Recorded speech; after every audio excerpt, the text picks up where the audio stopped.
Hey guys, Aaron Cybertron Zhang here, and today I'm back with another episode of Road to Rank, where I climb the Online Series 9 ladder and provide live commentary as I go. You may remember that a couple of weeks ago we used this team featuring Marowak that was able to get number 1 on the ladder, and the same player that was able to get number 1 on the ladder, Juanma, actually built a brand new team and was also able to climb to number 1 on the ladder with this team featuring Life Orb Araquanid. I feel like Araquanid in general is just not a Pokemon we see very often, if at all. I don't think in all of the games I played it throughout Series 7 or Series 9.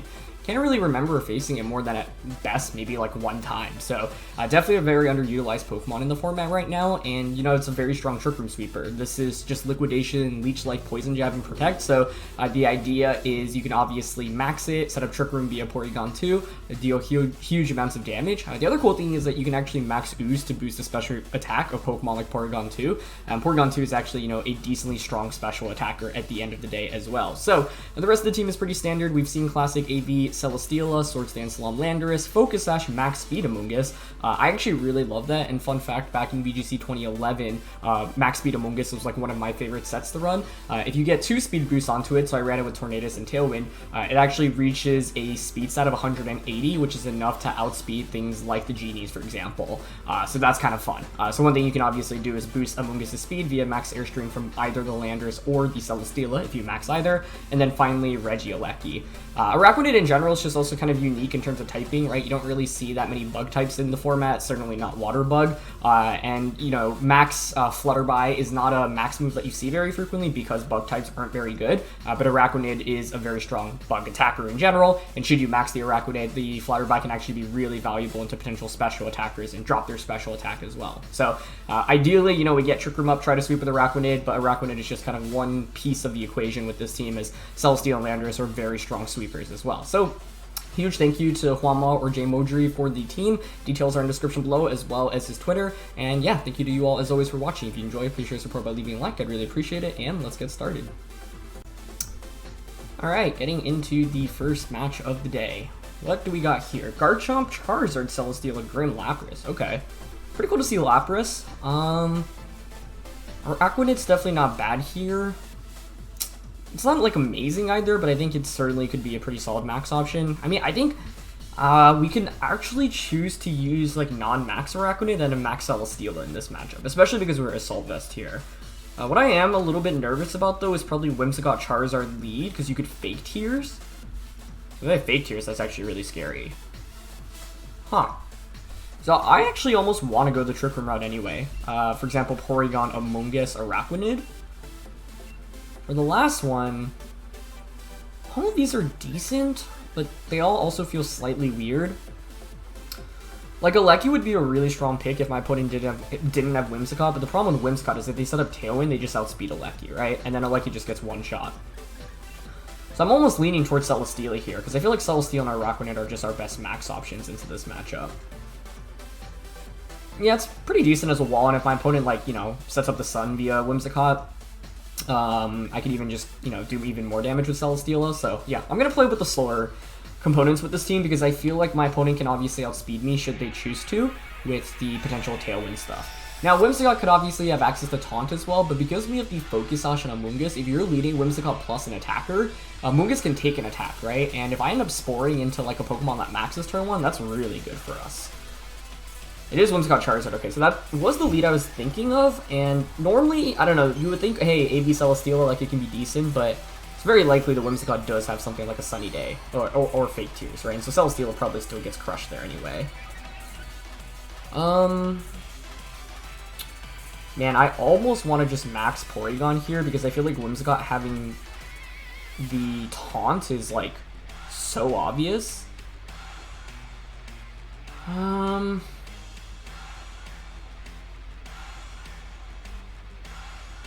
Yeah, honestly, like, this is not going... Like, my plan was to try to set up Trick Room here, but I kind of want to deviate from that and actually just Dynamax Porygon 2, especially with the special attack boost. We actually do a lot of damage to my opponent's team. So what I can do, for example, is max turn 1, go for a max Strike onto Charizard, and also Spore the Charizard. Mainly to cover for Charizard maxing. No, they're not going to max Charizard. That's very interesting. That's a really smart decision, honestly. Because I think a lot of players would get baited into maxing Charizard in that position. You know, especially if you have Taunt, you can just Taunt Porygon, max Charizard. But I felt like if I got hit by a... Maybe it was fine to just go for Trick Room anyway. I guess my other fear was like Fake Tears. Alright, they go for Sunny Day. Yeah, this is okay. I don't mind that too much. It's not the end of the world, but I don't think Max Strike KOs... Oh, actually, after Life Orb and Solar Power, it really might be enough. So, if I just went Trick Room Spore turn 1, we would have been in really, really good shape, but like, Whimsicott carrying Taunt seems like decently likely. So we'll get Spore off. We'll get Max Strike off. I have Pollen Puff, so I could, you know, theoretically heal Porygon. And we could still end the game with Trick Room, right? It's not like we need to set up Trick Room early on to guarantee us the win. Okay, so we do get a knockout onto the Charizard there. Now, this is where, like, having Speedy Amoonguss is actually a little bit awkward. Because if Amoonguss... Well, Amoonguss wouldn't have Spore Whimsicott anyway, actually. So, yeah, that wouldn't have accomplished anything. Either way, it certainly could have been worse, but my opponent... Yeah, I think had I... Okay, they bring out Celesteela. Celesteela is actually really interesting because I can... You're probably going to max the Celesteela, right? Should probably switch out Amoonguss. Like, Amoonguss into our Celesteela is okay, although they might max Flare to cover for my switch out options because I have no fire resists. That'd actually be a really good play. I want a Hailstorm to eliminate Whimsicott from the field right now and switch Amoonguss out into Celesteela, but now I'm nervous about how I beat my opponent's Celesteela. So yeah, if I went Trick Room Spore turn 1...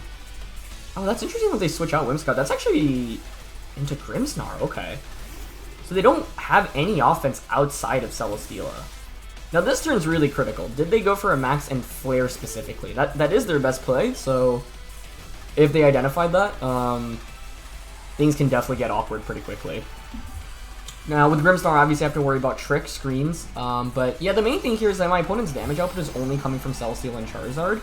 However, Celesteela is a very strong offensive option into us right now as well. Especially because I didn't bring Regieleki, but I just didn't feel very good to bring Regieleki when my opponent had Whimsicott with Tailwind, right? Interesting to note, their Celesteela is slower than us, meaning that I could just Spore it with the Amoonguss. So I'm actually, yeah, that's why I was surprised to see Whimsicott not go for a Tailwind. My opponent had the opportunity to just go for like a guaranteed Tailwind there. And they Steel Spike. Okay, perfect. That's a really good turn for us. Because the key thing about beating Dynamax Celesteela is trying to stall out its Dynamax, right? And making sure it doesn't get any Beast Boosts along the way. So what's really critical here is that my opponent's not going to end up getting a Beast Boost at least this turn. Every turn really matters with something like Celesteela. Okay, so Grimm is out. I'm going to go Strike onto Grimmsnarl for sure this turn. They don't have a switch in into that. We can Strike. And what do I want to do with my Celesteela? You could fake out, like, you could Fake Tears, you know, double up onto Porygon. You could also Flare into Celesteela. So I almost want to switch out Celesteela into Araquanid because I know we can take that. And then our Celesteela has a pretty good chance in winning the late game against theirs because we'll drop their speed. Although I guess they might get a, Tailwind up, but that's okay. And the other thing is, if you don't Flare... Oh, I suppose you could still Flare next turn. I was going to say, if you don't Flare here, you know, then the Hail is up, and then Whimsicott's just going to faint. They actually sacked the Grimm. Okay, that's kind of surprising. Sorry, they sacked the Whimsicott. That's kind of surprising to me, because I feel like my opponent's best chance at winning is getting Tailwind up in the late game. But now Max Strike into Hail should be enough to knock out the Whimsicott. So the key thing here is, did Celesteela Flare? If they flared into our Araquanid, that's, you know, obviously really good for us. Airstream would be an incredible read from their end, and they do Flare. Okay, so perfect. Araquanid, you know, just works really well here, solely as a defensive switch in. Look how little damage it takes with Water Bubble. Wow. That's the other thing about Araquanid. It's not just a strong offensive option. It can actually be a really nice switch in into Fire type attack specifically, right? So we have the numbers advantage right now. They've set up the Sun. Oh, I guess the key thing here is, yeah, they changed the weather, so Whimsicott doesn't faint. So that was a really good switch out on their end, actually. You would think they'd Tailwind now. But if you Tailwind, that means I can Trick Room. Maybe they Taunt and double up onto Porygon. But honestly, here, I think I want to go for a Trick Room and a Protect. Hoping they Tailwind here, especially because they didn't go for Taunt on turn 1, which makes me think they might not even have it. Otherwise, that turn 1 play was really risky on their end. Okay, they just go for Moonblast. That's fine. It depends on whether a double up KOs Porygon. I think we should survive. They actually go for Flare. Oh, into Araquanid. Okay, perfect. So there they were reading the switch in into Celesteela, which, you know, makes a lot of sense. But this is exactly how you can beat opposing Celesteela. Stall up their Dynamax. Now, unfortunately, my opponent didn't Tailwind, so, like, their Celesteela is actually going to outspeed ours. Like, Celesteela being faster than us right now is actually, like, a little bit awkward. They should... the question here is, do you Flamethrower Araquanid expecting to switch out? I still have to be pretty careful here. The game is still very far from over. It may have been better to just KO last year, but I was fully expecting them to Tailwind rather than just Moonblast. I'm also nervous about Fake Tears from Whimsicott. So, like, I want to recover here. Yeah, you know what I like? I think I like Recover and then just Leech Life into... Actually, Poison Jab is better because that covers for the Grimmsnarl switch as well. Into Whimsicott. It's Charm. So Charm, Sunny Day, Moonblast, and Tailwind presumably is the moveset. That's really interesting. Okay. I don't mind that much. I mean, we are in pretty good shape right now, but Celesteela can definitely still snowball this game very quickly, especially with Beast Boost, so it's still very far from over. Oh, they're Power Herb! This whole time I thought they were AV. Wait, they're not Power Herb. Oh. Huh. Okay. That is really interesting then. I think because they're not Power Herb, we should win the game. But that was a pretty cool move. I really like that, honestly, from my opponent's end. Like, now I think I'm just going to try attack into the Grimmsnarl, protect Araquanid. Like, their Celesteela can't snowball the game if, you know, it's a 4v1. So the idea is to just target around it. I think, like, the main downside for my opponent in this game is that they just had no offense, really, right? Like, outside of Celesteela. And Charizard was obviously one of the critical components, but that's why I really like the idea of maxing turn 1. One thing that actually could have gone really poorly for us is if we ended up setting up Trick Room and then the Whimsicott just charmed Araquanid as it was maxing. That'd actually be a disaster for us. They do actually have Fake Out here on Grim, okay, so that saves them for a turn. But they do end up Meteor Beaming into Araquanid, okay. However, they do, you know, notably have the special attack boost now. There's 2 turns of Trick Room left. They should be AV, so I think we have this wrapped up if I go for... Especially because we know we're faster than Celesteela, right? So what we can do is just KO Grimmsnarl right now. We can try attack into Poison Jab. That gets rid of Grim. I like Ice Beaming more, actually. Well, I don't think Poison Jab's KOing by itself, but in case it crits, Ice Beam gets redirected into Celesteela. So, yeah. And +1 Ice Beam should be enough. To trick off, not trick off, to finish off Grim. So they are the trick set as well, which is really interesting. Yep, okay, and they are lagging too. But the main thing here is that it's going to be 4v1. I guess effectively 4v2. They're going to Flash Cannon here. Okay. I guess the other tough thing for my opponent is they actually just can't deal damage into Araquanid that easily if they're not Air Slashing, and the reason why they're not content on Air Slashing is because obviously they have Switch-ins into it, right? Okay, Sunlight fades, which means I can do more damage with Liquidation now. We still have Amoonguss in the back, and it's the last turn of Trick Room. Okay, so given that it's the last turn of Trick Room, seeing as that +1 special attack, +1 defense, another Air Slash into Porygon seems likely, but then Amoonguss can just come out and Spore, and once we Spore, we should win the game. So I'm content to just Ice Beam Celesteela here, and Liquidation into it. Celesteela shouldn't be able to heal itself, and it should be Assault Vest, but this is still pretty scary, right? I think this is why I was talking about how I kind of wanted to bring Regieleki, and I had to kind of adapt my game plan on turn 1 because of the potential threat of Taunt from Whimsicott, and most Whimsicotts honestly carry Taunt, right? So, like, I feel like it's like a reasonable assumption. Did they not run Air Slash, or are they just fishing for the switch-in? Like, actually, I really like their decision to fish for a switch-in, to be honest, because at this point, you're not winning the game if I just play correctly, so you need to hope for me to throw the game, essentially. So I actually think that's absolutely the correct decision for them to make. I'm just going to Ice Beam and Liquidation again here. There's really no reason to switch out, because we know that once the Celesteela picks up a KO, I can just bring in Amoonguss and click Spore. That's all I need right now. So, Celesteela finally gets a KO, but yeah, it's a little bit too late. And the key thing here is, there were 2 key critical things in this game, right? So the first one was adapting our game plan on turn 1 to cover for Taunt. Now, Taunt didn't end up coming out, but if it did, it would have been a really big disaster for us. We actually get a defense drop, which is nice too. So now we know Amoonguss is faster than Celesteela, especially because Celesteela has that speed drop. They never Airstreamed, right? They went Flare. Like, I would think they have Airstream. No, they did. They Air Slash. Wait, did they Air Slash or did they Steel Spike when I switched in Celesteela? I thought it was Steel Spike. Anyway, we can just Spore their Celesteela now in Liquidation.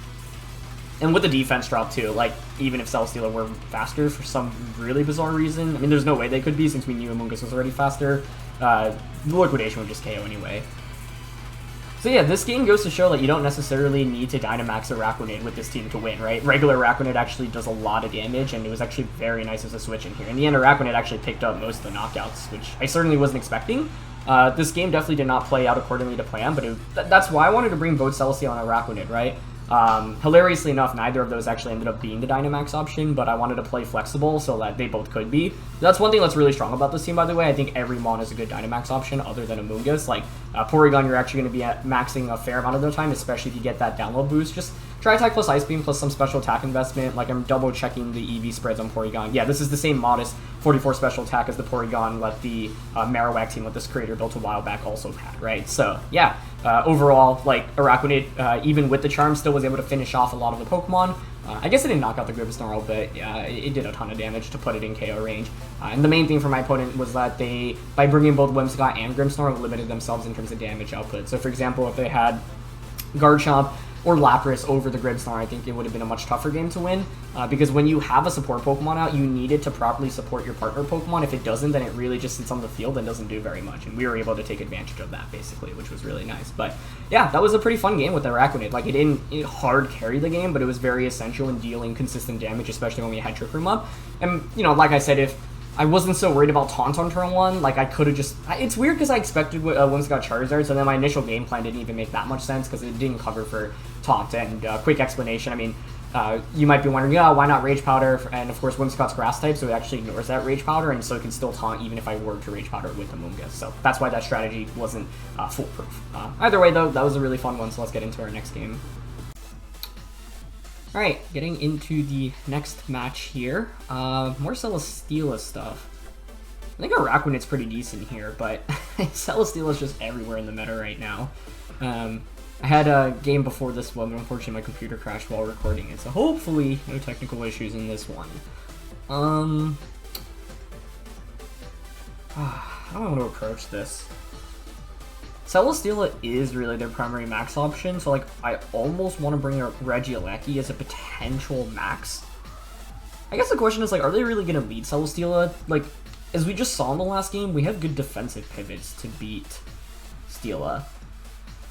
And I think our Celesteela is honestly a really good max option. Araquanid is also decent, but I lean more towards Celesteela, so I think I really like the Porygon Amoonguss lead with this team, because the thing is, I didn't even realize it until we just played that last game. Porygon's decently likely to get a special attack download boost against a lot of these meta Pokemon, and if it does, then it turns into a viable Max Mon, where you can just use it to beat your opponent's support Mons, to try to stall out their Dynamax, and in the end, we have just, like, stronger non-Max Pokemon, it feels like. Maybe that take's not correct on this one, but that was kind of what happened in that last game, and it worked out pretty well for us, right? So, let's see. Yeah, I'd say, I don't know, like, Celesteela is certainly really strong right now. They're going to go Incineroar plus Landorus. Now, this is really interesting, because we're a max speed Amoonguss. I guess, I mean, what do you do here if you're my opponent? Like, Fake Out in a Porygon feels likely, right? So, once again, I kind of want to just Dynamax Porygon, too, because we're going to get a special attack boost here. Oh, they're faster Incineroar, though. Okay, that doesn't bode well for us. Oh, and it's an attack boost rather than a special attack boost. Okay, so for all of those reasons, we probably don't max Porygon. What do we do?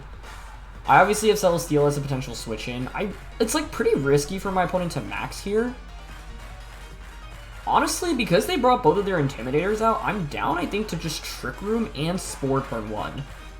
You can either Fake Out Airstream into Amoonguss, which means I'm trading Amoonguss for Trick Room, which I think is a great trade. Okay, they go for U-turn. Yeah, that's fine. Now, I think Incineroar here has Taunt, so I think I'm getting taunted on something. It's a good U-turn turn one. Yeah, I didn't want to get baited into maxing, especially if Incineroar like goes for a parting shot, for example. But I'm happy to see U-turn go into Porygon rather than the Amoonguss. So how fast is your Incineroar? It's slower than Amoonguss. Like, this is why max speed Amoonguss is so cool on this team, right? Like, that puts my opponent's Celesteela in such an awkward spot. Because, like, that is honestly the primary max option on my opponent's team. And we get Trick Room up. Okay.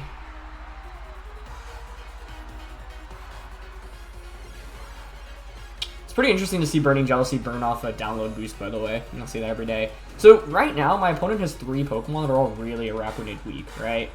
That's obviously good for us. I think I'm going to just switch Porygon out into Araquanid here and Spore into the Incineroar slot.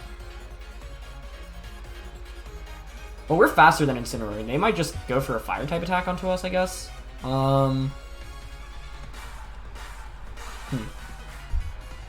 It might be a double switch here, honestly. Amoonguss out into Araquanid, and then Porygon out into Celesteela. Oh, I definitely... I that's not what I meant to do. That's fine. I guess, yeah, the question here is, what do you do with the Incineroar? I meant to switch it the other way around, but I don't know if I like switching in Celesteela here too much now that I think about it. Okay, so they burn a turn to sleep on Celesteela. Parting shot here would make a lot of sense. Oh, they actually go for Snarl. That's the best case outcome, honestly. I really think that might be safety goggles then on the Incineroar, but I can't say that with 100% confidence yet, right? The thing is, do I max Araquanid? With the special attack drop on Celesteela, we definitely shouldn't be maxing that here, right?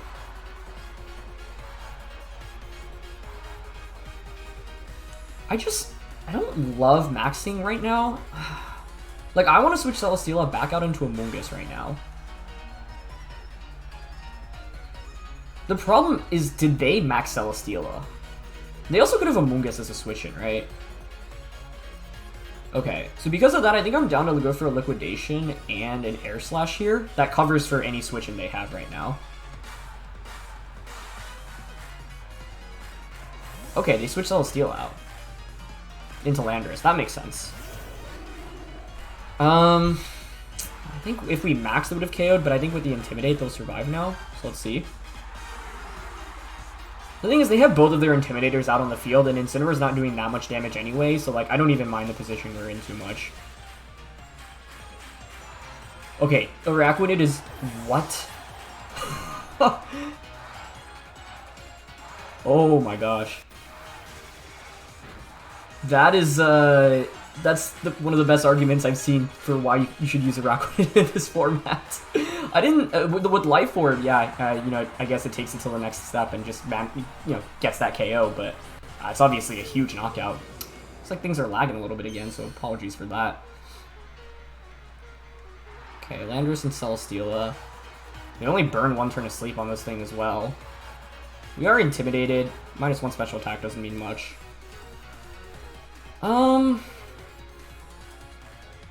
This turn's interesting because it feels like you kind of have to max Celesteela and just gamble, but the thing is, if they gamble and get it right, I still feel like we're in okay shape anyway. Like, I like the idea of just Liquidation here and then switch out into Amoonguss. Because the thing here is, if they don't wake up with Celesteela, I can probably just set up another Trick Room and then use Araquanid to sweep, because at this point we've eliminated Incineroar, one of the Intimidators, and Landorus is out against Araquanid right now. Maybe they max Landorus then and just Airstream into Araquanid. But then if you do that, part of the problem in maxing a Landorus always is that it just doesn't do much damage into Dynamax Celesteela. That's why a lot of people are using Celesteela right now. Okay, so they are actually going to max a Landorus. I'm fine with that, honestly. Yeah, because even if Araquanid faints here, it's fine. They have to really wake up with Celesteela right now, it feels like, if to win the game.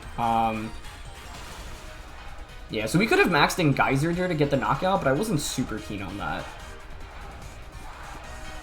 Okay, take a turn to sleep. So they stay asleep, which is obviously critical. And they actually end up rock falling here. Okay, that works for me. That's actually a really big deal because, yeah, by going for Rockfall rather... Well, I guess it does break the Sash on Amoonguss, so that's actually kind of a nice play. Now my question is, what item do you have on that Landorus? Either way, it is pretty free for us, I think, to bring out our Celesteela now. You could make an argument for Amoonguss as well, because I can just bring it out an Ice Beam, right? Yeah, I think I'm okay for that as well. We could even max Porygon still.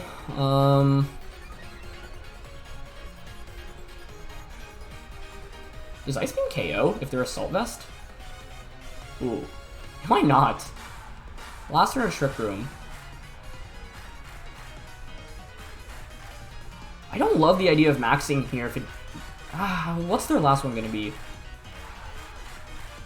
Amoonguss, Porygon. It's probably Porygon. That makes the most sense. Actually, it could be Regieleki. Okay, Amoonguss should survive an attack from... Okay, I think I'm just gonna Ice Beam and Spore here. If you're AV, then I put you to sleep. And if you're Lung, then I just KO you with Ice Beam. Oh, and would you look at that? It's actually defensive Celesteela.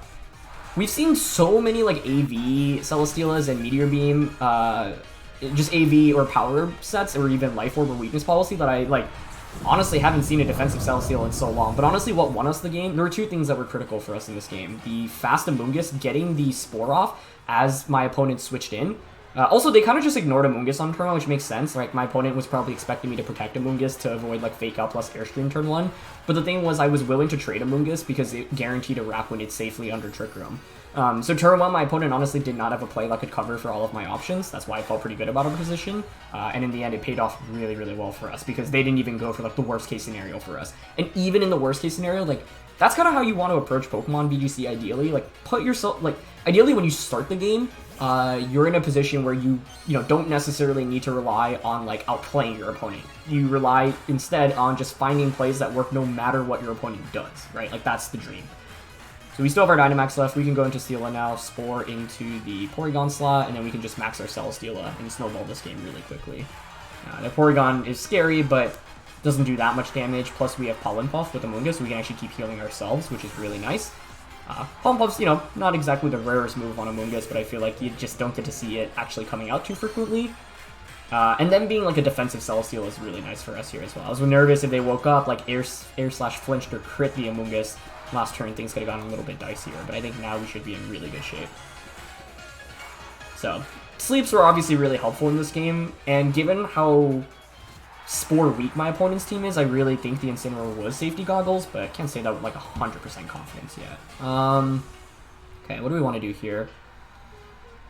The scary thing here is that my opponent could wake up, but they shouldn't do that much damage in a Celesteela. Like, our goal should be to just KO Celesteela and get a Beast Boost that way, so I'm down to just Max Flare and switch back out into Porygon. The reason I want to switch here, by the way, is to get rid of the Sandstorm. This also basically makes sure that Amoonguss heals back up with Regenerator, and without the Sandstorm, conserves its Focus Sash. And I just don't think they have enough damage to win this game at this point. I'm wondering how my opponent's Landorus and Incineroar were trained, because I was expecting to get a download special attack boost, given the leads here. And this is the other reason why I didn't want to Dynamax my Porygon, because if I max Porygon, it doesn't do damage in the late game against their Celesteela and their Porygon. So I was like, I'd rather just, drag things out a little bit, and my Celesteela, like Araquanid actually was probably like the best max option in this game, especially given that their Celesteela doesn't appear to be very offensive, but I felt a little bit safer conserving my max. So we get Max Flare off. Celesteela takes that pretty well, honestly. But another Flare will KO, especially with the sun being up. So even if they double wake up here, it's not the end of the world. We've been getting pretty lucky with sleep turns, it feels like. They do manage to wake up with Porygon, and so they will get the Trick Room up. Now what could be interesting is if they have Eerie Impulse. Nah, but even if you have Eerie Impulse, I think here we can just safely Flare into Celesteela and reverse their Trick Room. Like, this should just be a guaranteed win if we play it correctly. Especially because we could, yeah, if we get a single Beast Boost, for example, we're just in really good shape. So I'm just going to try to reverse the Trick Room there. It would be interesting if they try to protect Celesteela. Okay, so they go for Protect. But the reason I'm okay with this is because unless you predicted me to reverse your Trick Room, even though they have Eerie Impulse, like, it's fine, right? Because I now Flare into Celesteela, and I reverse the Trick Room, so now another Max Flare will just KO Celesteela. Them having Eerie Impulse is kind of a nuisance, to be honest. But they're going for absolutely, like, the correct play to win this game. It's just that I don't think their Porygon can ever win off damage because we have so much healing. Not only do we have Recover on Porygon, but we also have the the Pollen Puff on the Amoonguss. So I can self-heal Celesteela. So, like, you can just never do enough damage. I guess the fear here is if I somehow miss the knockout by doubling up on a Celesteela, because I'm just going to go for a Max Flare and an Ice Beam. If Celesteela survives here, things can get a little bit dicier. Even if it survives, I honestly feel okay about our position. Okay, this was a really good play on their end. They correctly identified what I think is the correct play, which is to go for the double protect and then try to set up Trick Room. Now, granted, you also could have banked off me, like, expecting to KO with Max Flare and then misplaying and then not targeting Celesteela, but I think the double protect play is correct there. And the idea behind the double protect there is if you get it, you set up Trick Room again with Porygon, and then you can keep Eerie Impulsing onto my Celesteela. Now, to be honest, I think I actually still end up winning this game most of the time off timer, just because they don't do enough damage, and once again, we have pretty good sustain with our Pokemon, but it's not like a guaranteed win, I guess. Plus, I mean, it should just be Air Slash Flash Cannon on their Celesteela, right? Yeah, you would think so. Okay. I don't want to go for a burn. Ideally, we put this thing to sleep. Okay, I'm willing to just switch out into Amoonguss here. And, actually, we shouldn't switch into Amoonguss yet. Yeah, actually, if anything, that's probably the best way to throw the game. Flash Cannon to get special defense drops is our best play, and recover right now, yeah. We don't want a Trick Room because we want Porygon to stay on the field ideally, right? So, like, if we click Trick Room here, we could potentially feint to an Ice Beam plus Burn. Right now, they're actually just going to Ice Beam Celesteela. That's exactly why I didn't want to switch out into Amoonguss, because then you could fish for a freeze, or just, you know, get damage onto Amoonguss. And while Celesteela is not doing damage right now, every single Flash Cannon gives us a potential special defense drop, and that adds up really quickly as well. Okay, so no special defense drop, but that's fine. It's a 3v1, right? And, like, I don't fault my opponent for playing it out, because I certainly think there is some comeback potential here, but it's pretty limited. Now I'm going to just reverse their Trick Room. Actually, do I even need to? I don't really feel like I need to. But I mean, they could try to PP stall out my damage, I guess? I don't know. Like, ideally we put Porygon to sleep, but I honestly don't do enough damage to KO this thing anytime soon. I'm just going to go for another Flash Cannon here, and I think I will reverse Trick Room this turn. I just, like, my opponent is never winning this game off KOing every single Pokemon, so their only win con is to go for Timer right now, but even Timer doesn't exist as a win condition. Basically, I think they're hoping for me to throw the match by misplaying somehow. We just need to make sure we don't make that misplay. Okay. I guess the main scary thing here is the potential to get hit by an Ice Beam as I switch out, but they also only have limited Ice Beam PP, right? Like, that's the other big thing. Their other win con, I guess, is for me to run out of your time, so I want to be a little bit aware of that. I'm down to Meteor Beam and switch out into Amoonguss here. If you Trick Room, then I can just Spore your Porygon the subsequent turn. They're going to play this out, and I don't fault them, right? Like, you don't give up the game unless it's 100% over, and I can certainly lose via something like Timer. But I think this should be a guaranteed win as long as, one, we are aware of our time, because their Porygon's never going to pick up enough KOs. They actually just opt for an Ice Beam here onto the Celesteela. So, okay, so that's even better for us because, yeah, now I can just Spore Porygon. So now we actually might just win off damage, honestly. But I do think for how tough this game was, my opponent actually maneuvered out of it quite nicely. Like, it felt like the game should have just been over after I spored into the Celesteela to turn... I guess that was just turn 1, but, you know, they found the correct plays to make. In the end, they just kind of lacked damage output. Araquanid getting the one-shot into Incineroar was absolutely huge for us as well, so that gave us a really, really major advantage. And my one regret is not maxing Araquanid, but I don't really regret that because we didn't know, you know, who the max option between Celesteela and Landorus was, and I think some players in that position would just gamble and max Celesteela saying, hey, I need an early wake up to win the game anyway, but if I get the wake up, get a KO, get Beast Boost, you can snowball really quickly. So I don't think it was like an incorrect decision to not max Araquanid that specific turn, but I kind of wish I conserved it for the late game and maxed it. Either way, though, Araquanid has been really impressive even as a non-Dynamax option, or more specifically, as a non-Dynamax option, so I've been really pleased about it so far. But yeah, you know, this team is definitely, the games draw a little bit longer, but, you know, it gives you a lot more room to make more plays just in general, and so far the core that we've used in the first 2 games has been really, really solid. Alright, last one of the day, and wow, that's not Maractus, that's Lilligant. But there's Coalossal, Dragapult, Torkoal, Lilligant, Hatterene, and Indeedee. I mean, if there's any time we've seen like just 3 defined cores all slapped together, this is it, right? There's just very apparent duos that work with each other. Okay, so my first question is Araquanid. How good are we here? It's gonna be slower than the Hatterene under Trick Room. So Dragapult is like the main thing to watch out for. If I wanted to counter Dragapult plus Coalossal, what's my best bet? Landorus. I mean, they don't have a ground resist, and we have Lumberry, so I feel like we actually need to go with Landorus here. The thing is, Araquanid's a good, like, max option outside of, what I want to say. It's a good max option outside of Trick Room, interestingly enough. But I think because we have long, Landorus is just such a clear, good pick. But what if they go Indeedee plus... What if... This seems kind of wild, but what if I go Landorus plus Araquanid?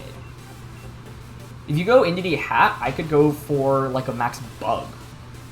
And then Celesteela Amoonguss? I don't know if that's the correct... I feel like Porygon should probably come out here just because it's defensive, it can reverse their Trick Room, it can try attack Torkoal, Ice Beam, Lilligant. So I feel like Porygon's probably the safer bet here, but I kind of want to just try this out, so let's see. I also really wanted to bring Araquanid and just go 3 for 3 with it today. Whether or not we actually will is another question to be asked, but let's see. Okay, so they go Lilligant Torkoal. So because we're Lumberry... I think they might gamble here in Sleep Powder. Like, the play I want to make the most is to go for Max Rockfall. Max Rockfall Torkoal, because that changes the weather. And breaks Lilligant's Sash. So yeah, I think it's Rockfall into Torkoal and Protect here. If you, after you Eruption, yeah, Landorus takes damage, but that's fine. If you Sleep Powder Eruption, also fine. Torkoal... My opponent doesn't really have great rock switch-ins, right? They've got Coalossal, Dragapult, and Hatterene Indeedee. It's probably Coalossal Pult in the back if I had to guess. I think that synergizes better with the Torkoal Lilligant lead. I guess what's really interesting is if you bring Indeedee Torkoal's a clear core. Oh, and then probably Coalossal, I guess, would be your fourth. What's interesting here is mixing and matching the different cores with each other. Because, like, Torkoal Lilligant as in the back feels kind of weird. But yeah, I think, like, ideally... They Sleep Powder. They're staying in with Torkoal, so that's really good. And then we can just threaten with the double KO next turn with Max Airstream and then Liquidation. Because then the Weather Web Change will have Broken Sash on Lilligant and Wild Speed Lilligant. Wait, unless, wait, does Lilligant still have Speed Us even outside of Sun? I don't think so, but I actually should have double checked that. Alright, they protect Torkoal, that's fine. And probably just try to Sleep Powder into Landorus. And we dodge? Oh no, they Sleep Powder into Araquanid, or even better. Okay, this is perfect, because now they don't even have a switch into Liquidation. And they didn't get any damage off either, so I feel like we're in pretty good shape. Now my only fear, like I said, is that the Lilligant's still faster than the Landorus. To be honest, I don't remember Lilligant's base speed off the top of my head. So, my bad. But I think the main thing that's tough for my opponent's team is their lack of, like, really good defensive switch-ins. Like, they don't have a water resist or immune. Lilligant is it, and even then it's pretty frail, so yeah, I'm just gonna Airstream here and Liquidation. If we outspeed the Lilligant with Landorus, I think this should just be a wrap, honestly. You probably switch out Torkoal here. Yeah. But the thing is, Torkoal's not even scary going into the late game either, right? So it's not even that bad. They bring out Indeedee. And so this is, like, part of the issue. So it's probably Indeedee, right? I guess you could have Coalossal as the last one, but that would seem kind of weird. Okay, it's Psychic Seed. I wonder how much Liquidation does with the Life Orb in the sand. Oh, they are? Oh, no, okay, they just protect. Okay, yeah, this is fine. Is it fine? If we don't one-shot the Hatterene, or sorry, the Indeedee, I suppose this gets really interesting. I actually really like the play my opponent just made, because what this allows them to do is potentially switch back out into Torkoal. But to be honest, because we have the Lumberry, I still feel very good about our positioning. And if we one-shot the Indeedee here with Life Orb Liquidation, I feel like it's very difficult for my opponent to come back. Okay, Araquanid is an actual monster. This thing is so good with Life Orb. I guess what's interesting about Araquanid is that the only other time I've really used it was like VGC 2017. It was a pretty good meta pick back then. But in 17, you would use like the Water Z Crystal on it. And obviously, you know, it'd be able to one-shot some things. But seeing the damage output here is certainly still kind of shocking. So we know Lilligant protected last turn. We know we have Lum on the Landorus, which is also good. I think the freest play here is to just protect the Araquanid and then... actually, do I want to protect Araquanid here? Did they gamble and Sleep Powder into Landorus, or did they just target Araquanid? We have Celesteela in the back. That's obviously a pretty good Pokemon to have. I don't know if Rockfall KOs Torkoal. We obviously have Max Quake. They don't really have a switch into Max Quake, do they? No, not really. I'm hoping... I'm going for Quake onto Torkoal and Leech Life, but I feel like there's a better play to make here. The thing is that this could just win us the game outright if they make the wrong play this turn, but they are going to protect Torkoal. Okay, nicely done. But the thing is, because I have Lum on the Landorus... Okay, yeah, so they end up Sleep Powdering Landorus. Perfect. I guess the only argument is, like, I could have Rockfalled here instead. But what I was nervous about was, what, Max Torkoal? I don't think I need to be that worried about that, to be honest. Now we get a special defense boost on both of these. Their last one's going to be a special attacker, right? Oh, I guess it could be Max Dragapult. Wait, that would be really interesting if it's like a Life Orb Dragapult that can surf to activate Colossal's weakness policy, but also is a good max option. I actually think that would make a lot of sense in the context of my opponent's team. But we have a pretty big advantage right now. Landorus has a speed boost as well, but I don't know. Maybe I should have Airstreamed again. The thing is, like, we could have just outright won the game last turn, like I said, if my opponent misplayed and didn't protect Torkoal, and maybe they don't protect Torkoal because they're reading into, like, me trying to play around it. Oh, their last one's Hat. Okay, that's perfect for us. I mean, I think my opponent's only play here is to max Hat and go for a double protect with Torkoal. Like, I'm just going to Earthquake here for sure. What do I have in the back? Celesteela and Amoonguss. So both of those are pretty good to have. You need the double right now with the Amoonguss. I think we can just go Earthquake into Leech Life here. We also want to deny potential Trick Room. They just end up forfeiting. I think they had a slight out here. Your out, I think, is to max Torkoal and then hope to survive on the Hatterene and set up Trick Room. Although I think EQ plus Leech Life KOs anyway, so. And we had a special defense boost on both of our Pokemon, so we're in pretty good shape. So this Policy Coal, no surprise there. Charcoal Torkoal, not a major surprise there. Life Orb, no Protect. Safety Goggles. Sash. Yeah, so pretty much standard stuff here. I think the main thing is that, like, Landorus plus Araquanid was such a good lead and really countered anything they could have brought. And, like, even if they went Dragapult Coalossal, like, yeah, you have Ally Switch and Will-O-Wisp, but the thing is I have Lumberry on Landorus, and then, like, if you Surf, well, I just throw it in Coalossal with a KO. So the thing about my opponent's team is that they have 3 really strong duos, but it's like a little bit more predictable, right? Like, I expect either Dragapult Coalossal, Hatterene, Indeedee, or Lilligant plus Torkoal as a lead. So as a result, you know, coming up with a potential solution like Indeedee, all of those becomes a little bit easier. So yeah. Either way, this team is really, really impressive. I mean, I'm not surprised JMOdri, the original creator, was able to get ranked #1 with it. And yeah, I think maybe this gets us to top 60, top 50. Either way, like, it is certainly a really, really strong, effective team. So yeah, Araquanid, really cool today. Like, we didn't end up really maxing with it. Like, top 75, I guess. But we didn't end up maxing it. We totally could have in game 2. And the thing is, it is certainly a strong max option, but, like, so is almost every other Pokemon on this team. So, like, the flexibility is really key and gives you a lot of room to work with, which is really fun, I think, because, you know, I like being able to play flexible and kind of adapt your game plan. Some people maybe just prefer to Dynamax, like, one Pokemon at the same time, over and over again, and just, like, perfect that. That's totally an acceptable playstyle as well, right? It's really based off preference. But I think the cool thing about this team is, like, there's so many opportunities to max when your opponent doesn't fully expect it, like maxing Porygon in game 1, for example. And surprises, especially in best of 1, can often give you a very big edge, and just having one big turn with your Dynamax often can swing the momentum, like, very heavily into your favor. So yeah.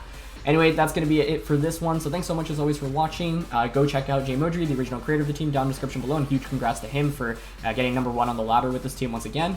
Details for the team are in the description below, and leave a like if you enjoy. I'll catch you all next time. All right. Peace.